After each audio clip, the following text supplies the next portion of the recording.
नमस्कार, AB star news देख रहे हैं आप और न्यूज रूम लाइव में मैं हूं आपके साथ सोहन सिंह। कांग्रेस आलाकमान की टेंशन दिन ब दिन बढ़ती जा रही है। राज्यों से जिस तरह की खबरें कांग्रेस खेमे को लेकर सामने आ रही हैं, वो कांग्रेस आलाकमान के माथे पर शिकन की लकीरें खींचती हुई नजर आ रही हैं। पहले गोवा, उसके बाद उत्तराखंड और अब छत्तीसगढ़ से जिस तरह की खबर सामने आ रही है, वो कांग्रेस आलाकमान के लिए बड़ी सरदर्दी बनती हुई नजर आ रही है। छत्तीसगढ़ में कांग्रेस खेमे में गुटबाजी की खबरें तो लगातार सुर्खियों में थी, टीएस सिंहदेव और भूपेश बघेल के बीच में, लेकिन अब यह खींचतान और भी ज्यादा खींचती हुई नजर आ रही है। टीएस सिंहदेव ने जब अपना एक विभाग से इस्तीफा दिया, पंचायत और ग्रामीण विकास मंत्री के पद से उन्होंने इस्तीफा दिया, तो उसके बाद सियासी गलियारों में सुगबुगाहट तेज हो गई। क्या इसे टीएस सिंहदेव की बगावत माना जाए? सवाल इसलिए बड़ा है क्योंकि 2.5 साल के फॉर्मूले से जोड़कर भी उनके इस फैसले को देखा जा रहा है। लेकिन बात होगी मुद्दों को लेकर के। जिस मुद्दे को लेकर टीएस सिंहदेव ने इस्तीफा दिया है, उन्होंने कहा कि मुख्यमंत्री मेरी नहीं सुनते हैं। प्रधानमंत्री आवास योजना के तहत घर बनाए जाने थे, सेंटर से मिनिस्टर आए थे, उन्होंने भी सवाल पूछा था कि आखिर आवास बनाने में देरी क्यों हो रही है। मैं अपनी बात रखता हूं, लेकिन मेरी बात कोई सुनता नहीं है। मैं अगर अपने विभाग से जुड़ा कोई अप्रूवल देता हूं, तो उस अप्रूवल के बाद वो पास होगा एक कमेटी से।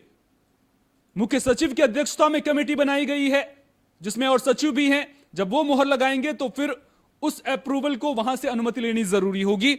सवाल उन्होंने बहुत सारे उठाए हैं। मनरेगा योजना को लेकर के भी जो राजस्व निरीक्षक हैं उनको लेकर के उन्होंने सवाल उठाए हैं, माफ कीजिएगा, जो सहयोगी हैं उनको लेकर के उन्होंने सवाल उठाए हैं कि आखिर उनका मानदेय क्यों नहीं बढ़ाया जा रहा है। पत्र की अगर आप एक एक लाइन को ध्यान से समझेंगे, समझने की कोशिश करेंगे, तो एक एक लाइन कांग्रेस पार्टी के लिए एक एक सवाल बनती हुई नजर आ रही है। और सवाल इस घटना के बाद बहुत सारे खड़े हो रहे हैं। सबसे बड़ा सवाल यह कि 2024 की लड़ाई अगर कांग्रेस पार्टी को लेनी है, अगर 2024 की लड़ाई में कांग्रेस पार्टी को कुछ अच्छा मुकाम हासिल करना है, अपने सीटों की संख्या बढ़ानी है, तो फिर राज्य दर राज्य इस तरह की जो खबरें सामने आ रही हैं, उससे पार पाना कांग्रेस पार्टी के लिए बड़ी चुनौती होगी। सवाल यह कि आखिर उस चुनौती से कांग्रेस पार्टी पार कैसे पाएगी।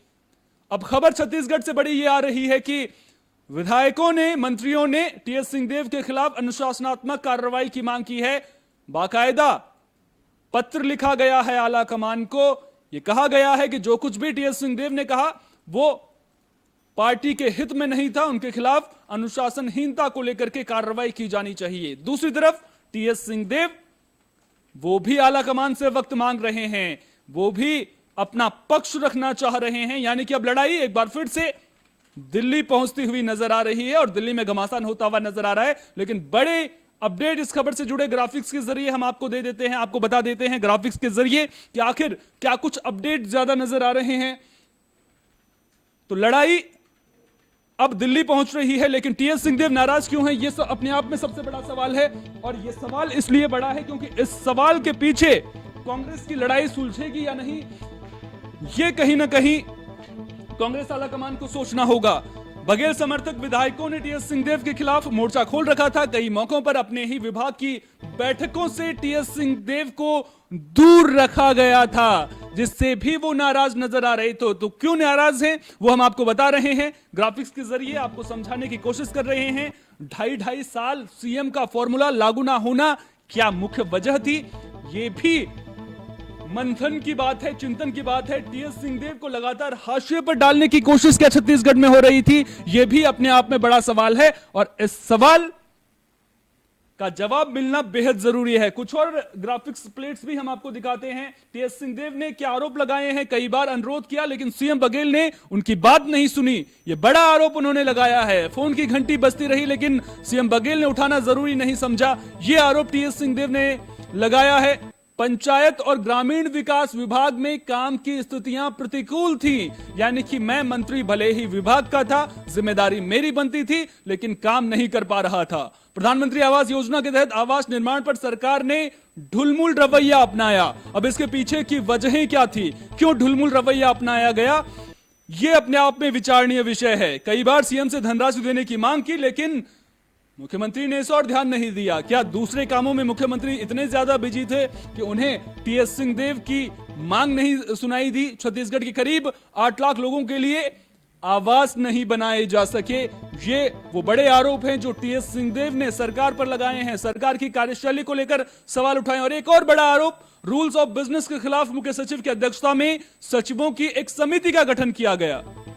ये बड़ा आरोप उन्होंने लगाया है कि ऐसा ना करने के लिए उन्होंने कई बार मुख्यमंत्री के संज्ञान में बात डाली, लेकिन उनकी बात नहीं सुनी गई। कार्यों की स्वीकृति के लिए मंत्री के अप्रूवल के बाद आखिरी फैसला मुख्य सचिव की समिति से ले जाने की प्रक्रिया थी, जिससे वो लंबे वक्त से नाराज भी चल रहे थे। कांग्रेस नेता आलाकमान की सरदर्दी कैसे बढ़ा रहे हैं, वो भी हम आपको ग्राफिक्स से जरिए दिखा रहे हैं। सबसे पहले गोवा का जिक्र कर लेते हैं। गोवा में कांग्रेस के 11 में से 5 विधायकों के पार्टी छोड़ने का डर लगातार बना हुआ है। राष्ट्रपति चुनाव से पहले भी इसको लेकर के कदम उठाती हुई कांग्रेस पार्टी जरूर नजर आई है। उत्तराखंड की बात करें तो हाल ही में 3 विश्वसनीय नेताओं ने पार्टी से किनारा किया है। सवाल है कि जब विश्वसनीय नेता पार्टी से किनारा करेंगे तो फिर पार्टी आगे की लड़ाई कैसे लड़ेगी?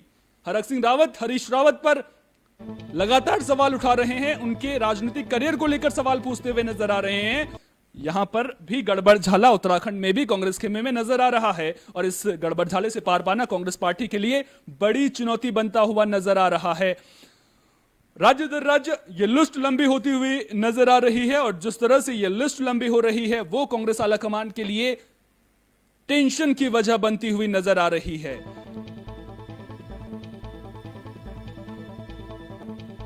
तो अब बड़ा सवाल छत्तीसगढ़ को लेकर के सबसे पहले उठता हुआ नजर आ रहा है। छत्तीसगढ़ को लेकर जो बड़े सवाल उठ रहे हैं उन पर चर्चा करना बेहद जरूरी है, और उन मुद्दों पर चर्चा करने के लिए कि छत्तीसगढ़ में कांग्रेस का भविष्य अब किस दिशा में बढ़ता हुआ नजर आ रहा है, हमारे साथ वरिष्ठ पत्रकार एसबी द्विवेदी जी मौजूद हैं। एसबी जी, बहुत बहुत स्वागत है आपका आईबी स्टार न्यूज पर। सबसे पहला सवाल तो मेरा आपसे यह है कि जब एक सरकार चलती है तो सरकार की कुछ जिम्मेदारियां होती हैं, जनता के प्रति जिम्मेदारियां होती हैं। किसी मंत्री को अगर विभाग दिया जाता है तो उस मंत्री की उस विभाग से जुड़ी जिम्मेदारियां होती हैं। क्या मुख्यमंत्री साहब सचमुच में इतने बिजी हो गए थे कि टीएस सिंहदेव का फोन उठाने की जहमत भी नहीं उठा पा रहे थे? और क्या टीएस सिंहदेव को इस तरह से परेशान उनके विभाग में काम ना करने के बाद किया गया कि उन्हें आखिरकार इस्तीफा देना पड़ा? हालांकि उन्होंने इस्तीफा देने का जो वो तरीका था उसको लेकर के मैं बाद में आपसे सवाल पूछूंगा, लेकिन सबसे पहले क्या सचमुच टीएस सिंहदेव को छत्तीसगढ़ में हाशिए पर ले जाने की कोशिश की जा रही है? बिल्कुल, ये शुरू से ही टीएस सिंहदेव के साथ में ऐसा होता रहा कि जब आलाकमान ने मुख्यमंत्री तय करने की दिशा पे कदम बढ़ाए थे तो उस समय 4 मुख्यमंत्री बनने की दौड़ में थे। उस समय देखा जाए तो टीएस सिंहदेव ही विधायक की पहली पसंद थे, लेकिन वो उपेक्षा के शिकार आलाकमान के द्वारा किए गए। स्थानीय राजनीति उन पर हावी हुई, जातिवाद प्रशासन में और उनके विभागों के द्वारा उपेक्षित किए जाने का, तो ये निश्चित ही मुख्यमंत्री आवास की सारी चीजें संचालित होती हैं, सचिवालय से सारी चीजें संचालित होती हैं। जब सिंगल कॉन्सेप्ट पे ही यहाँ वर्किंग हो रही है, जो भी विभागों के काम है, जो भी मंत्रियों के दायित्व है, वो सिंगल विंडो कॉन्सेप्ट की तरफ मुख्यमंत्री आवास से ही हो रहा है। एक अहम सवाल आपने जिस तरह से जिक्र किया कि विधायकों की पहली पसंद वो थे, तो क्या अब वो विधायक उनके साथ में नजर आ रहे हैं? सवाल ये इसलिए भी अहम है क्योंकि हमने देखा कि महाराष्ट्र में जब विधायकों का साथ नहीं मिला तो उद्धव सरकार के साथ में क्या हुआ। क्या छत्तीसगढ़ में इस तरह की संभावना बनती हुई नजर आ रही है?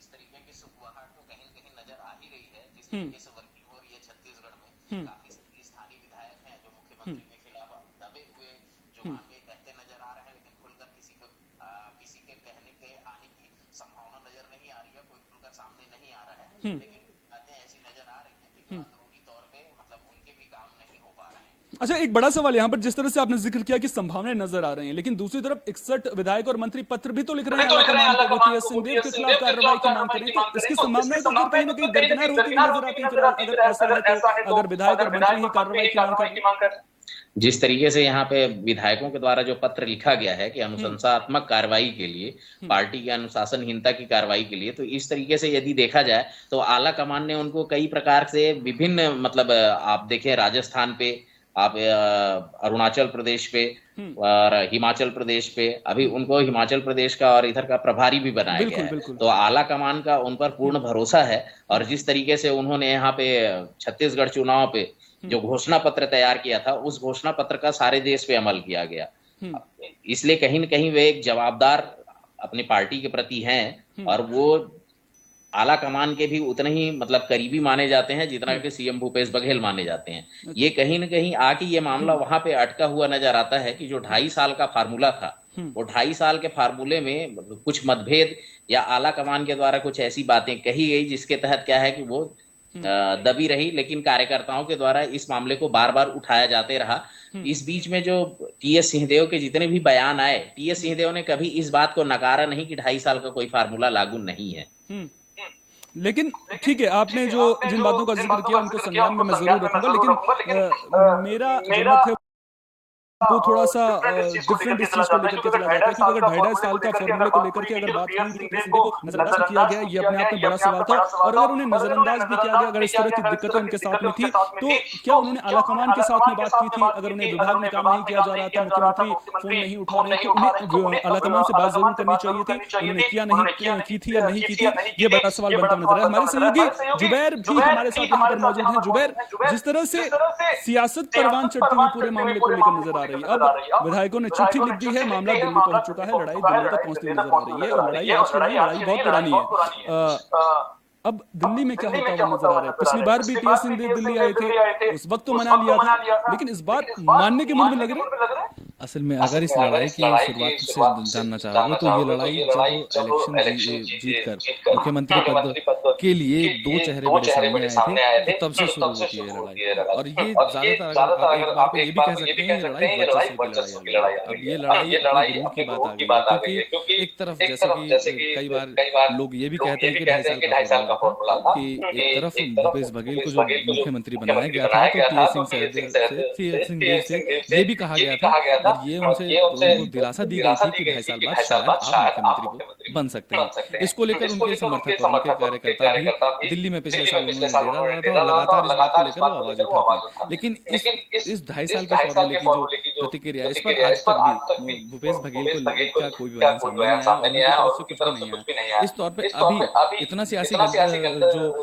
गर्म जोशी दिख रहा है छत्तीसगढ़ में, वो इसलिए भी अभी हल्की नजर आ रही है क्योंकि टीएस सिंहदेव के पास जितने भी उनके विधायक हैं, सिर्फ अभी देखा जा रहा है कि 7 ही ऐसे विधायक हैं जो उनके समर्थन कर रहे हैं। क्योंकि हाल ही में जो भी 2 दिन पहले बैठक हुई थी राष्ट्रपति चुनाव को लेकर, मानसून सत्र को लेकर बैठक बुलाई गई थी छत्तीसगढ़ में, उस बैठक में 71 में से सिर्फ 64 ही विधायक पहुंचे थे। 64 में से सिर्फ 7 विधायक ही ऐसे रह गए थे जो सिंहदेव के साथ समर्थन, और खुद सिंहदेव भी उस बैठक में मौजूद थे। तो साफ तौर पर खुद इधर मुख्यमंत्री भूपेश बघेल के समर्थक और उनके समर्थक में जितने भी विधायक हैं, उन्होंने इस बात को लेकर, उनके इस्तीफे को लेकर भी बयान दिया। उन्होंने कहा कि आहत हैं, उनको दुख हुआ है इस बात को लेकर कि जिस तरीके से उन्होंने इस्तीफा दिया। असल में खास तौर पर सवाल ये उठ रहे हैं कि जिस तरीके से सिंहदेव ने इस्तीफा दिया, ये तरीका गलत है। इसको लेकर के मैं बाद में आपके पास आऊंगा, लेकिन हमारे वरिष्ठ सहयोगी शोएब खान भी हमारे साथ में मौजूद है। कुछ अहम बिंदुओं पर चर्चा उनसे करना बेहद जरूरी है। शोएब जी, जिस तरह से ये कांग्रेस की लड़ाई है, अब दिल्ली पहुंच चुके छत्तीसगढ़ कांग्रेस की लड़ाई, आलाकमान की प्राथमिकताएं हमने पिछली बार भी देखी थी जब भूपेश बघेल और टीएस सिंहदेव को लेकर के दिल्ली में बैठकों का दौर चला था। इस बार भी लड़ाई दिल्ली पहुंची है, टीएस सिंहदेव ने भी वक्त मांगा है। जाहिर सी बात है कि 22 तारीख के बाद कभी भी वो दिल्ली आ सकते हैं। 22 तारीख के बाद मैं इसलिए कह रहा हूँ क्योंकि उन्होंने बयान दिया था कि वो दूसरे राज्यों की जो जिम्मेदारियां दी गई हैं उनमें ज्यादा व्यस्तता के कारण वो विधानसभा का सत्र भी 20 और 21 तारीख को अटेंड नहीं कर पाएंगे, 22 तारीख को वो अटेंड कर पाएंगे। अब यहाँ पर सवाल उठता है कि आला कमान की टेंशन तो बढ़ रही है, भूपेश बघेल भी महत्वपूर्ण है, जिस तरह की जिम्मेदारियां टीएस सिंहदेव को दी गई हैं, जिम्मेदारियां भी कम नहीं है अगर आप किसी राज्य में चुनाव का प्रभारी बना रही हैं, और वक्त अब बचा नहीं है चुनाव में ज्यादा। 2023 में चुनाव होने के 7 साल का वक्त बचा हुआ है। अब ऐसे में सेंटर से किस क्या फरमान आ सकता है? सेंटर में कहने का मतलब मेरा यह है कि कांग्रेस का जो सेंटर है कैसे मनाएंगे टीएस सिंहदेव? देखिए सुहल, सबसे पहले गोवा, फिर उत्तराखंड और उससे पहले राजस्थान में इन्होंने दोनों को एक कर दिया, लेकिन वहां भी चलता रहता है। अब छत्तीसगढ़ चल रहा है। छत्तीसगढ़ में सबसे ये है कि टीएस देव सिंह भी एक अपने आप में एक चेहरा है और जिनका अपना वजूद है। आला कमान उनको इग्नोर कभी नहीं कर सकता है। जो अभी जो वरिष्ठ पत्रकार द्विवेदी जी हैं, उन्होंने बताया है जो मैनिफेस्टो था वो बनाया हुआ ही टीएस देव सिंह का, जो पूरे कांग्रेस ने उस मैनिफेस्टो को पूरे ऑल ओवर इंडिया चुनाव में जो है जारी भी किया था। छत्तीसगढ़ में मुख्यमंत्री भूपेश बघेल भी है। जब दोनों के बीच बात हो गई थी तो 2.5 साल का टेन्योर इन दोनों का रहेगा, लेकिन अब आला कमान जो है वो इन दोनों को 2.5 साल के लिए इनको नहीं हटा पा रहा है, ना इनको मुख्यमंत्री बना रहा है। लेकिन आला कमान की अब खुद की उनकी सिरदर्दी बन गई है और इनको ये करना पड़ेगा। टीएस देव सिंह को अगर ये चाहें कि टीएस देव सिंह को इग्नोर कर दें और छत्तीसगढ़ में चुनाव जीत लें तो ये इम्पॉसिबल है आज की डेट में। तो टीएस और फिर अभी महाराष्ट्र का जो मामला है वो बिल्कुल सबके सामने रखा हुआ है। तो और दूसरा जो भी विपक्षी दल है, खासतौर से जो केंद्र में की सरकार है, वो इन सब पर निगाह भी बनाए हुए हो। तो आला कमान सब कुछ। एसबी द्विवेदी जी लगातार हमारे साथ बने हुए हैं। इस सवाल का जवाब उनसे लेने की भी कोशिश करते हैं। एसबी द्विवेदी जी, जिस तरह के हालात बने हुए, लड़ाई दिल्ली पहुंच गई है और दिल्ली में आला कमान के लिए सरदर्दी बनती हुई नजर आ रही है। सवाल मेरा ये कि आला कमान के पास विकल्प क्या बचते हैं? टीएस सिंहदेव को पिछली बार मनाया था, चलिए मान गए। इस बार नाराजगी थोड़ी ज्यादा लग रही है। कहीं आला कमान के लिए बड़ी सरदर्दी बनती हुई तो ये नाराजगी नजर नहीं आ रही, क्योंकि जिस तरह से उन्होंने इस्तीफा दिया है, अपने आप में जिस अंदाज में उन्होंने इस्तीफा दिया है वो बहुत कुछ बयां कर रहा है। जी बिल्कुल, इसमें ऐसा है कि वो टीएस सिंहदेव जी शुरू से कांग्रेस के कार्यकर्ता रहे हैं और बार बार उनसे पत्रकारों के द्वारा सवाल भी पूछा गया तो वो उनका सिर्फ यही जवाब रहा है कि मैं पार्टी हित में कार्य करता रहूंगा, पार्टी छोड़ने का कहीं कोई सवाल ही नहीं उठता। ये चीजें कई बार उठी कि आला कमान से नाराजगी या कांग्रेस पार्टी से नाराजगी, तो उनका स्पष्ट कहना है कि कांग्रेस पार्टी से मेरी कोई नाराजगी नहीं है, मैं कांग्रेस के लिए एक निष्ठावान कार्यकर्ता बनकर ही कार्य कर सकता हूं, मुझे मंत्री पद का भी कोई लालच नहीं है। ऐसा स्टेटमेंट उन्होंने कई बार दिया हुआ है। तो मुझे नहीं लगता कि ये वर्चस्व की लड़ाई होगी। हाँ, यहाँ जरूर कहीं न कहीं ईगो की बातें आ रही है कि वो एक वरिष्ठ विधायक हैं, मंत्री रहे हैं, तो उनको जिस तरीके से जो जिम्मेदारी दी गई थी वो जिम्मेदारी अपना बखूबी निर्वहन किया उन्होंने और छत्तीसगढ़ को विजयश्री दिलवाया, जिससे कांग्रेस की सरकार आज पद पर काबिज हुई। तो ये कहीं न कहीं एक अहम भूमिका माना जा रहा है और हर जगह मतलब देखा जाए तो ये दोनों मुख्यमंत्री भूपेश बघेल और टीएस सिंहदेव को संयुक्त रूप से कहीं न कहीं का प्रभारी बनाकर भी भेजा जा रहा है। तो इन दोनों में जो सामंजस्य और तालमेल जो आला कमान को नजर आता है, तो मुझे ऐसा नहीं लगता कि ये टीएस सिंहदेव को एक तरफ से आला कमान नकार देगा, क्योंकि उनकी जो बुद्धिजीवी वाली जो सोच है वो कांग्रेस पार्टी के लिए कहीं न कहीं फायदेमंद साबित हुई है। अच्छा, एक सवाल का जवाब दीजिए। आला कमान नकारेगा नहीं, लेकिन जिस तरह से विधायक मोर्चा खोलते हुए नजर आ रहे हैं, साफ तौर पर ये धमकी शब्द का इस्तेमाल इसलिए कर रहा हूं क्योंकि विधायक ये कह रहे हैं कि अगर आप कार्रवाई टीएस सिंहदेव पर नहीं करते हैं, जिस अंदाज में उन्होंने इस्तीफा दिया है अपने मंत्री पद से, अपने विभाग से, हम धरना देंगे दिल्ली में। ऐसे में क्या कार्रवाई हो सकती है टीएस सिंहदेव पर आला कमान की ओर से? टीएस सिंहदेव जी का स्पष्ट कहना है कि जो प्रशासनिक कार्य हैं, प्रशासनिक कार्य नियमों के आधार पर नहीं हो रहे हैं, इनके लिए कहीं न कहीं से एक आदेश आ जाता है। सवाल मेरा वो नहीं है, सवाल ठीक है, उस पर भी मैं आऊंगा, उस पर बाद में बात करूंगा कि क्यों नाराजगी है, उसको लेकर के मैंने ग्राफिक्स के जरिए समझाने की कोशिश भी की। सवाल मेरा ये है कि क्या आला कमान, कांग्रेस आला कमान कार्रवाई कर सकता है, अनुशासनात्मक कार्रवाई कर सकता है? सवाल मेरा इसलिए अहम है क्योंकि जिस अंदाज में उन्होंने इस्तीफा दिया था, चलिए आपकी नाराजगी अगर किसी बात को लेकर के है, मुख्यमंत्री आपका फोन नहीं उठा रहे हैं, तो आला कमान से बात कर सकते थे, दूसरे रास्ते अपना सकते थे, क्योंकि जो कदम उन्होंने उठाया है सार्वजनिक तौर पर विभाग से इस्तीफा देना, ये कहीं ना कहीं कांग्रेस में अंतरकलह या फिर गुटबाजी की बातें जो निकलकर सामने आती है उनको बल देता हुआ नजर आ रहा है। और इसी के बाद से सवाल उठने शुरू हुए हैं छत्तीसगढ़ कांग्रेस को लेकर। मैं इस बात को स्पष्ट कर देना चाहूंगा कि जब इस्तीफा दिया जाता है किसी पद से, तो पद से इस्तीफा दिया जाता है। ये पद से इस्तीफा इन्होंने नहीं दिया है, ये सिर्फ विभाग इन्होंने छोड़ा है। विभाग से और विभाग सार्वजनिक तौर पे ही छोड़ा जाता है, गुप्त तरीके से विभाग नहीं छोड़ा जाता है। तो आला कमान को भी इन नियमों के बारे में जानकारी होगी, तो ये अनुशासनहीनता नहीं कहलाता है। यदि किसी को हम जिम्मेदारी दे रहे हैं और उस पद का वो निर्वहन न कर पा रहा हो, तो वो पद को स्वमेव यदि वो पद को त्याग रहा है तो ये अनुशासनहीनता की श्रेणी में नहीं आता है। तो आला कमान के भी जो वरिष्ठ सलाहकार होंगे इस बात को बहुत अच्छे तरीके से जानते होंगे। तो ये कहीं भी अनुशासनहीनता की श्रेणी में नहीं आता है।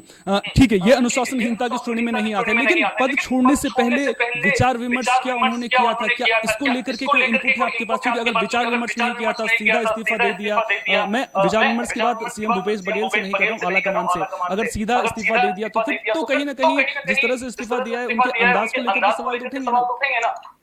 जरूर। अभी जब ईडी मामले में राहुल गांधी का जब बयान वहां पे उपस्थित किया गया था उनको बयान देने के लिए, तो इस वक्त क्या है, उस वक्त सारे कांग्रेसी वहां मौजूद थे, जिसमें टीएस सिंहदेव भी गए हुए थे। तो जरूर वहां आला कमान से कुछ ना कुछ बातें हुई थी, जिसके आधार पे वो क्षुब्ध होकर यहाँ आए और कुछ दिनों के बाद में ही उन्होंने इस विभाग के पद से इस्तीफा दिया था।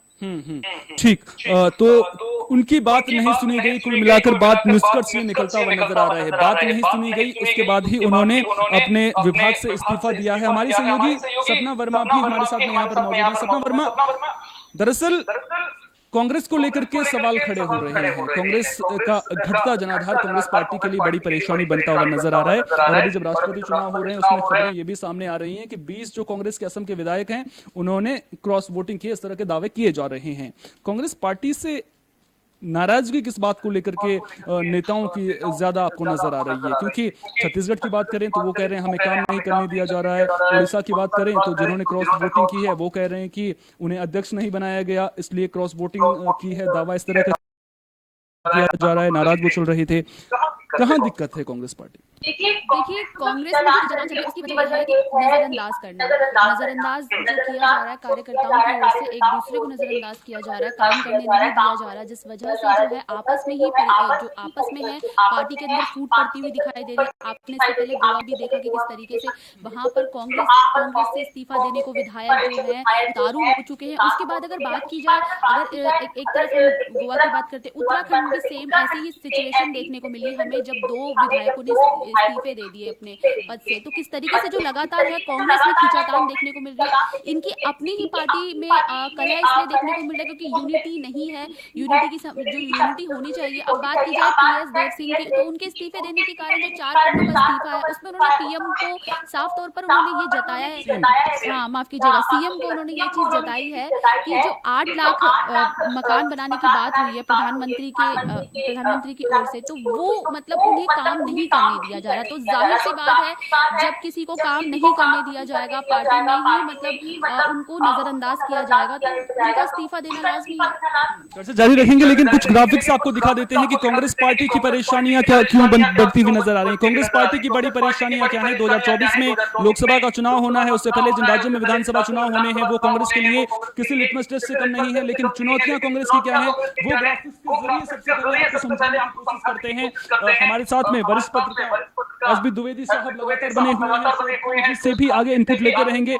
लेकिन चुनौतियां कांग्रेस की क्या है वो आपको समझाने की कोशिश करते हैं। तो सबसे बड़ी चुनौती कांग्रेस पार्टी की क्या है? सबसे बड़ी चुनौती कांग्रेस के कई विश्वसनीय नेता पार्टी का साथ छोड़ चुके हैं। ये बड़ी परेशानी बनता हुआ कांग्रेस पार्टी के लिए नजर आ रहा है। नेताओं को पार्टी में बनाए रखना बड़ी चुनौती कांग्रेस पार्टी के लिए बनता हुआ नजर आ रहा है कि आखिर जब हाथ का साथ छोड़ेंगे तो फिर आगे की लड़ाई बिना सिपाही वो कैसे होगी, ये बड़ा सवाल। 2024 के चुनाव से पहले बिखरता पार्टी का संगठन, ये भी एक बड़ी वजह निकलकर सामने आ रहा है। चिंतन शिविर बैठकों से समाधान नहीं निकल पा रहा है, ये भी बड़ी टेंशन बनता हुआ नजर आ रहा है।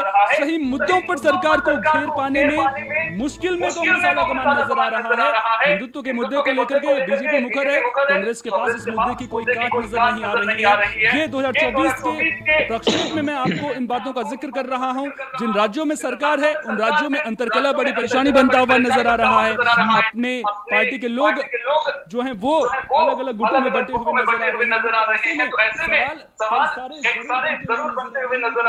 जरूर खड़े होते हुए नजर आ रहे हैं। हमारे सहयोगी जुबैर हमारे साथ में यहाँ पर मौजूद हैं।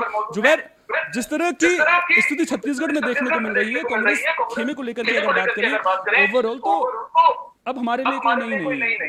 पंजाब में हमने देखा नवजोत सिंह सिद्धू का क्या कुछ वहां पर चल रहा था, सरकार वहां पर कांग्रेस पार्टी को गंवानी पड़ी थी। उसके बाद छत्तीसगढ़ में जो हो रहा है, राजस्थान का जिक्र आप कर लीजिए, गोवा में डर बैठा पड़ा है, भले ही सरकार में नहीं है कि हमारे पहले 10 से 11 की आदत भैया आ रही कि 11 उनके कुल विधायक हैं कि 5 कभी भी पार्टी छोड़ सकते हैं, राष्ट्रपति चुनाव से पहले दूसरी जगह शिफ्ट करने की खबरें भी आई। उत्तराखंड का मैं सूरज जी से ज्यादा विस्तार से जानकारी लूंगा उसके बारे में। उत्तराखंड में भी इसी तरह के हालात नजर आ रहे हैं। आलाकमान के सामने मुश्किलें बड़ी हैं, लेकिन कोई हल नजर आ रहा है? अभी तक हल इसलिए नजर नहीं आ रहा क्योंकि जैसे भी बीते समय में अगर देखा जाए तो आपने सभी राज्यों का जिक्र कर दिया है, आपने गोवा का जिक्र किया, आपने राजस्थान का जिक्र किया, आपने उत्तराखंड का भी जिक्र हमारे सहयोगी कर चुके हैं। लेकिन इस बीच आप बोल रहे हैं कि मध्य प्रदेश में भी कुछ ऐसे ही हालात हैं।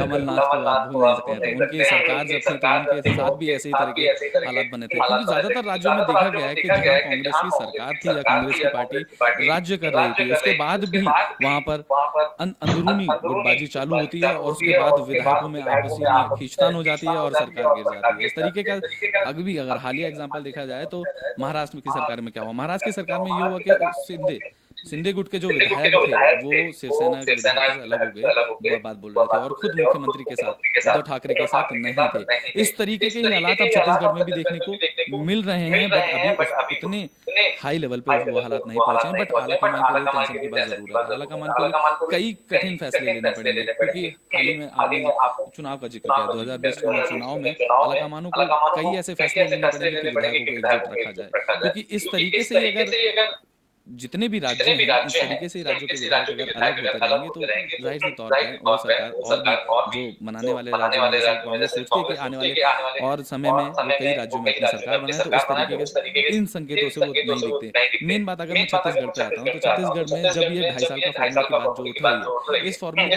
की बात चल रहा है, इस वजह से भी देखा जाता है जैसे ही सीएम भूपेश बघेल मुख्यमंत्री बने उन्होंने अपने कार्यों गिनाना शुरू किया, अपने कार्य किए और उसके बाद अपने कार्यों का एडवर्टीजमेंट शुरू किया गया और जगह जगह अगर वो कहीं भी, जैसे पिछले विधानसभा चुनाव की बात कर लेते हैं यूपी के, तो यूपी में जब वो प्रचार में आए तो उन्होंने छत्तीसगढ़ का एग्जांपल दिया कि कांग्रेस को वोट दो और छत्तीसगढ़ में जिस तरीके का काम हो रहा है उस तरीके से उस राज्य में भी काम होगा। जिस राज्य में भी चुनाव होते खासकर प्रचार में लोग इस नेता लोग ऐसे ही बयानबाजी करते हैं। अब वो जिस तरीके से सरकार भी कांग्रेस सरकार खुद अब छत्तीसगढ़ का एक वो लेके एग्जाम्पल लेके ये दिखाती है कि छत्तीसगढ़ में किस तरीके से कांग्रेस ने काम किया। मनरेगा के काम और बहुत सारी योजनाओं के काम छत्तीसगढ़ में चले जो भूपेश बघेल ने, मुख्यमंत्री भूपेश बघेल ने किए, लेकिन अब टीएस सिंहदेव ने डायरेक्ट तौर पर सीधे तौर पर बात की राशि नहीं मिली। इस वजह से 8 लाख आवास प्रधानमंत्री आवास योजना के तहत लोगों को वो सुविधा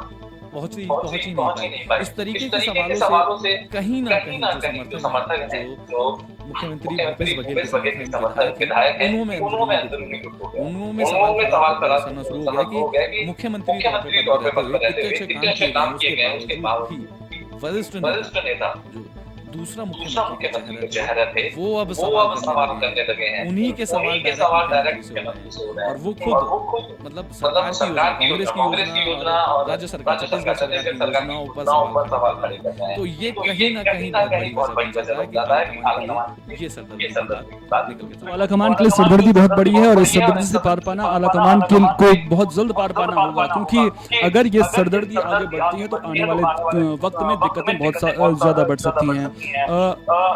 एसबी द्विवेदी जी, एक अहम सवाल मैं आपसे पूछने जा रहा हूं। दरअसल आपने कहा कि अनुशासनात्मक कार्रवाई जो है वो टीएस सिंहदेव पर नहीं हो सकती है क्योंकि जो उन्होंने किया वो एक प्रक्रिया का हिस्सा था, लेकिन विधायक भी नाराज हैं। विधायक बोल रहे हैं कि हम धरना दे देंगे अगर कार्रवाई नहीं करेंगे। विधायकों को कैसे संभालेगा? विधायकों की बात रही तो विधायक ऐसे 2-3 अवसर आए हैं जिन पर अपनी नाराजगी जताते रहे हैं। कुछ विधायक ऐसे भी रहे हैं जो अनुशासनहीनता का किया, उनके लिए भी अनुशासनात्मक कार्रवाई के लिए पत्र लिखा गया। बट इस दिशा में अभी तक के कोई कदम आलाकमान ने नहीं उठाया, न ही किसी को अनुशासनहीनता के दायरे में पाया है। ये इनकी अंदरूनी लड़ाई है जो अब खुलकर बाजार में आ गई है। छत्तीसगढ़ की जनता पूरी चीजों को देख रही है कि क्या सही हो रहा है, क्या गलत हो रहा है, इसका पूरे चीजों का जवाब आगामी आने वाले विधानसभा चुनाव में दे दिया जाएगा। अच्छा ठीक है, लेकिन जिस तरह के हालात छत्तीसगढ़ में बन रहे हैं उसके बाद कहीं ना कहीं विपक्ष भी मोर्चा खोल रहा है, बीजेपी ने कई सवाल खड़े कर दिए हैं। और क्या महाराष्ट्र वाली स्थिति, ये सवाल मैंने आपसे पहले भी पूछा था, क्या संभावनाएं ये प्रबल होती हुई नजर आ रही है? क्योंकि बीजेपी के पास वहां पर बहुमत का आंकड़े से कोसों दूर बीजेपी वहां पर नजर आ रही है। क्या भविष्य में संख्या बल के संदर्भ में मैं सवाल पूछ रहा हूँ, क्या बीजेपी के पास संभावनाएं बनती हुई नजर आ रही है या फिर कांग्रेस धड़ों में बंटे, ऐसी कोई संभावना? नहीं, कांग्रेस धड़ में बढ़ जाए इसकी संभावना तो बहुत कम नजर आती है। और रही बात बीजेपी की, तो बीजेपी के पास पर्याप्त संख्या नहीं है जिसके आधार पे वो बाकी विधायकों का समर्थन जुटा सके। अभी बीजेपी के पास में मात्र 14 विधायक हैं। तो इस तरीके से यदि देखा जाए 46 चाहिए। तो वही ये सवाल मैंने इसलिए पूछा था क्योंकि जिस तरह से सिंधे गुट अलग हो गया था, शिवसेना बंटी थी, तो उस तरह की स्थिति कांग्रेस में ना बन जाए। लेकिन आपने जिस तरह से बताया किस तरह के हालात बनते हुए नजर नहीं आ रहे हैं। छत्तीसगढ़ के संदर्भ में मैंने आपसे बहुत सारे सवाल पूछे हैं। एक सवाल देश भर में कांग्रेस की राजनीति के तरीके को लेकर पूछ लेता हूं आपसे, दिक्कत कहां आ रही है? क्या आलाकमान सही फैसले नहीं ले पा रहा है? अंदरूनी नाराजगी को दूर करने में क्या आलाकमान के द्वारा सही कदम नहीं उठाया जा रहा है? और जिस तरह से बीजेपी का राजनीति करने का तरीका है, क्या वो कांग्रेस आलाकमान पर भारी पड़ता हुआ नजर आ रहा है? कांग्रेस पार्टी कोई भी अपनी चाल चले उससे पहले ही बीजेपी अपना इक्का फेंक दे रही है। कहां पर दिक्कत आ रही है और इस दिक्कत को दूर कैसे कांग्रेस पार्टी कर सकती है? वरिष्ठ पत्रकार के नाते ये मैं आपसे जरूर समझना चाहूंगा। कांग्रेस पार्टी में यकीनन देखा जाए तो कहीं ना कहीं अनुशासन की कमी रही है, तो शुरू से रही है, जिसके कारण क्या है कि वरिष्ठ जो नेता थे, जो कद्दावर नेता थे, वो भी धीरे धीरे कांग्रेस छोड़कर जाने लगे हैं। जब इनकी बातों का अहमियत पार्टी के अंदर में ही नहीं होगा, इनके वजूद को जब आने वाले लोग चुनौती देने लगते हैं, तो कहीं न कहीं ईगो वाली बात आ जाती है। तो ये इससे आहत होकर और क्षुब्ध होकर भी, और कुछ मौकों पर अक्सर ये भी देखा गया है कि कांग्रेस पार्टी में लगातार ये डिमांड होते रही, कुछ लोगों के द्वारा उठाया गया ये डिमांड, जो आला वरिष्ठ कांग्रेसी पदाधिकारी थे उनके द्वारा, कि नेतृत्व परिवर्तन की बात। नेतृत्व परिवर्तन कहने का ये आशय है कि जो सही दिशा में सही कदम उठा सके और सही निर्णय ले सके। तो इस चीज का कहीं ना कहीं कांग्रेस पार्टी में हमेशा से अभाव रहा है, जिसकी वजह से कांग्रेस पार्टी का मतलब जो गिरावट जिस दिशा में हम देख रहे हैं, उस दिशा में इनके विधायकों की संख्या में, सांसदों की संख्या में लगातार गिरावट इसी वजह से जा रही है। तो अब इस गिरावट को उछाल में कैसे बदलना है, इस पर जरूर विचार विमर्श करना होगा। और कांग्रेस पार्टी में किस तरह के बदलाव आने वाले दिनों में देखने को मिलेंगे, इस पर भी चर्चा होनी बेहद जरूरी है। बहुत बहुत शुक्रिया द्विवेदी जी, आप हमारे साथ जुड़े और इतनी अहम जानकारी आपने हमारे साथ साझा की। हमारे वरिष्ठ सहयोगी शोएब खान हमारे साथ में यहाँ पर बने हुए हैं। शोएब जी, आपसे कुछ अहम सवाल मैं आखिर में पूछना चाहूंगा। दरअसल छत्तीसगढ़ का जिक्र हम लगातार कर रहे हैं, कांग्रेस का जिक्र हम लगातार कर रहे हैं, उत्तराखंड को मैं यहां पर नहीं छोड़ना चाहूंगा, क्योंकि उत्तराखंड को लेकर के आपने पहले भी हमें कुछ इनपुट दिए थे। वहां पर भी क्या इसी तरह की स्थिति बनती हुई नजर आ रही है? बदलाव क्या कांग्रेस पार्टी के कुछ नेता पार्टी छोड़ने को विवश होते हुए नजर आ रहे हैं? विवश शब्द का इस्तेमाल मैं इसलिए कर रहा हूं क्योंकि कई नेता ये आरोप लगा चुके हैं कि बात नहीं सुनी जा रही है, जो गुटबाजी है उससे भी प्रभावित हैं। और आम आदमी पार्टी का उत्तराखंड में आना इस सिनारियो में, जो सिनारियो बन रहा है, वो क्या कांग्रेस पार्टी की मुश्किलें और बढ़ा रहा है? देखिए सोहन, आपको एक चीज़ बता दें कि जो सबसे बड़ा दिक्कत जो कांग्रेस में आ रही है, जो ऊपर बैठे हुए हैं कांग्रेस प्रबंधन कह लीजिए, कांग्रेस नेतृत्व में जो आलाकमान कह लीजिए, जो नेता बैठे हुए हैं, वो सिर्फ अपनी चला रहे हैं। हम आपको एक छोटी सी मिसाल दे रहे हैं। उत्तराखंड में इलेक्शन होता है, पूर्व कैबिनेट मिनिस्टर हरीशचंद्र दुर्गापाल, कांग्रेस का वहाँ पे हारा, बीजेपी जीती। हरीशचंद्र दुर्गापाल ने फौरन ही का सबसे पहले स्टेटमेंट आया था कि देवेंद्र यादव जो प्रभारी बनाए गए थे उनके ऊपर ठीक रहा पड़ा। इससे जो राष्ट्रीय महासचिव वेणुगोपाल हैं, उन्होंने फौरन हरीशचंद्र दुर्गापाल को दिल्ली बुला लिया और काफ़ी नाराज़गी जताई।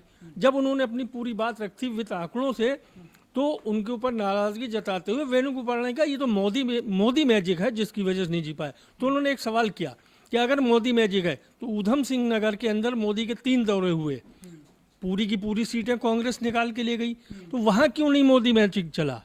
तो ऊपर जो लोग बैठे हुए हैं, आला कमान में जो लोग बैठे हैं, वो नीचे लोगों की बातों को सुनना नहीं चाहते, सिर्फ अपनी चलाते हैं। अच्छा, एक बात बताइए, आला कमान भी ये चाहता है कि पार्टी का विस्तार हो, संगठन का विस्तार हो, और कांग्रेस पार्टी का संगठन हमने देखा है कितना मजबूत पुराने दिनों में देखने को मिलता था, 2014 से पहले का मैं जिक्र कर रहा हूं। अब क्यों आला कमान इस तरह के फैसले लेने में सक्षम नहीं आता है? क्या दिक्कतें आला कमान में? देखिए, आपको उत्तराखंड में ही देख लीजिए, जितने भी पुराने लीडर हैं सारे आप में पर ज़्यादातर जा चुके हैं। चाहे जोश सिंह बिष्ट की बात कर लीजिए, आर.पी. रतूड़ी की बात कर लीजिए, कुलदीप चौधरी की बात कर लीजिए, कमलेश सोरेन की बात कर लीजिए, उससे पहले किशोर उपाध्याय की बात कर लीजिए, वो बीजेपी में चले गए, टेहरी से विधायक भी हो गए। इसी तरीके से और जगह भी जो है पुराने लीडर जो हैं वो सब चले आते हैं। जितनी भी क्षेत्रीय पार्टियां ज़्यादातर बनी हैं इसमें सब कांग्रेस के ही पुराने लीडर हैं, क्योंकि उनके वजूद को जब निचले स्तर पर चुनौती मिलती है तो अपनी बात को रखते हैं। आला कमान उस चीज़ को सुनने की कोशिश नहीं करता है, जिसका नतीजा ये होता है वो अपना वजूद बचाने के लिए दूसरी जगह चले जाते हैं। यहाँ पर कांग्रेस को अपना रवैया बदलना पड़ेगा। दूसरा ये कि पुराने लोगों को साथ में लाना पड़ेगा, और अगर प्रबंधन ऐसे निर्णय नहीं लेगा तो कांग्रेस का इससे और भी बुरा हाल हो जाएगा। तो कांग्रेस पार्टी को कुछ सख्त फैसले लेने की जरूरत है, क्योंकि जिस तरह की खबरें लगातार राज्य दर राज्य सुबह से शाम होती है, एक राज्य से दूसरे राज्य की खबरें आनी शुरू हो जाती हैं कि कांग्रेस पार्टी में अंतर्कलह की खबरें सामने आ रही हैं, विधायक साथ छोड़ सकते हैं। इस तरह की खबरों से अगर कांग्रेस पार्टी को पार पाना है, विधायकों को जोड़कर रखना है, तो फिर भूमिका आलाकमान की बड़ी हो जाती है। तो क्या आलाकमान सही फैसले नहीं ले रहा है? आलाकमान हिचकिचाहट क्यों दिखा रहा है? अगर कोई अनुशासन के दायरे में काम नहीं कर रहा है तो फिर कार्रवाई क्यों नहीं की जा रही है? जो नेता पार्टी के लिए मुश्किलें खड़ी कर रहे हैं उन नेताओं पर कार्रवाई क्यों नहीं की जा रही है? और इससे भी बड़ा सवाल यह कि अगर भूपेश बघेल छत्तीसगढ़ में काम नहीं कर रहे हैं, जिस तरह के आरोप टीएस सिंहदेव लगा रहे हैं, तो फिर आला कमान उनसे सवाल क्यों नहीं पूछ रहा है? सवाल पूछना बेहद जरूरी है, क्योंकि अगर आला कमान सवाल पूछेगा तो एक मैसेज जनता के बीच में जाएगा कि अगर मुख्यमंत्री काम नहीं करते हैं और आला कमान सवाल पूछता है तो फिर जनता का भरोसा जगता है कि अगर मुख्यमंत्री के तरीके से कोई ढुलमुल रवैया अपनाया जाता है तो ऊपर से आलाकमान साधने के लिए जरूर मौजूद है। लेकिन सवाल ये कि आने वाले दिनों में क्या कांग्रेस पार्टी जिस तरह से लगातार राज्य दर राज्य इस तरह की खबरें सामने आ रही हैं उनसे कुछ सबक लेगा? सवाल बड़ा है, गंभीर है, चिंतन शिविरों से समाधान नहीं निकल रहा है। तो फिर अब कांग्रेस पार्टी आगे क्या करेगी, देखना दिलचस्प होगा। देश दुनिया की तमाम अहम खबरों के लिए बने रहिए AB स्टार न्यूज के साथ, क्योंकि यहां पर खबरों का सिलसिला कभी नहीं थमता। दीजिए इजाजत, नमस्कार।